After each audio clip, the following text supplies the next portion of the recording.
അസ്സലാമു അലൈക്കും വറഹ്മത്തുള്ളാഹി. അൽഹംദുലില്ലാഹി റബ്ബിൽ ആലമീൻ. അസ്സലാത്തു വസ്സലാമു അലാ അഷ്റഫിൽ മുർസലീൻ വഅലാ ആലിഹി വസഹ്ബിഹി വസല്ലം. ഉദ്ഖുലൂ ഫിസ്സൽമി കാഫ. നിങ്ങൾ ഇസ്ലാമിലേക്ക് പൂർണ്ണമായി കംപ്ലീറ്റായി നിങ്ങൾ പ്രവേശിക്കും. ചില ആൾക്കാരുണ്ട്, ഒരു മാസത്തിൽ പരിപൂർണമായും മുസ്ലിമായിരിക്കും. മാസത്തിലൊരിക്കൽ ഒരു കള്ളു കുടിക്കും, മാസത്തിലൊരിക്കൽ നിസ്കാരത്തെ മുടക്കും. അങ്ങനെയാവാതെ കംപ്ലീറ്റായിട്ട് നാം ഇസ്ലാമിലേക്ക് പ്രവേശിക്കുവാൻ ശ്രമിക്കുക. അങ്ങനെ അത്തീഉല്ലാഹ വറസൂലഹു, അല്ലാഹു റസൂൽ കരീം സല്ലല്ലാഹു അലൈഹി വസല്ലം തങ്ങളെയും വഴിപ്പെട്ട് നാം ജീവിക്കുവാൻ നാം ശ്രമിക്കുക. കുല്ലുമൻ അലൈഹാ ഫാൻ.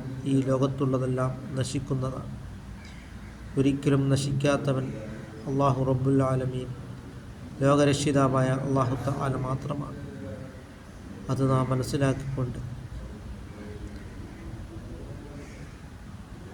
അല്ലാഹു റസൂൽ കരീം സല്ലല്ലാഹു അലൈഹി വസല്ലം തങ്ങളെയും വഴിപ്പെട്ട് നാം ജീവിക്കുവാൻ നാം ശ്രമിക്കുക.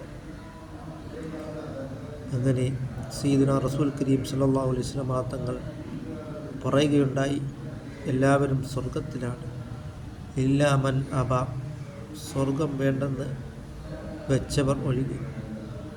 മൻ അതാഅനി ദഖലൽ ജന്ന, എന്നെ അനുസരിച്ചവൻ സ്വർഗത്തിൽ പ്രവേശിച്ചുവെന്നാണ് സയ്യിദുനാ റസൂൽ കരീം സല്ലല്ലാഹു അലൈഹി വസല്ലം തങ്ങൾ പറഞ്ഞിട്ടുള്ളത്. അതുകൊണ്ട് നാം എല്ലാ തെറ്റുകുറ്റങ്ങളിൽ നിന്ന് നാം വിട്ടുനിൽക്കുകയും ഇസ്ലാമിക ശരീഅത്ത് നിയമങ്ങൾ അതേപടി അനുഷ്ഠിക്കുകയും ഇസ്ലാം നിഷിദ്ധമാക്കിയ കാര്യങ്ങളിൽ നിന്നും മാറി നിന്നെങ്കിൽ മാത്രമേ നമുക്ക് സ്വർഗത്തിൽ പ്രവേശിക്കുവാൻ കഴിയുകയുള്ളൂ.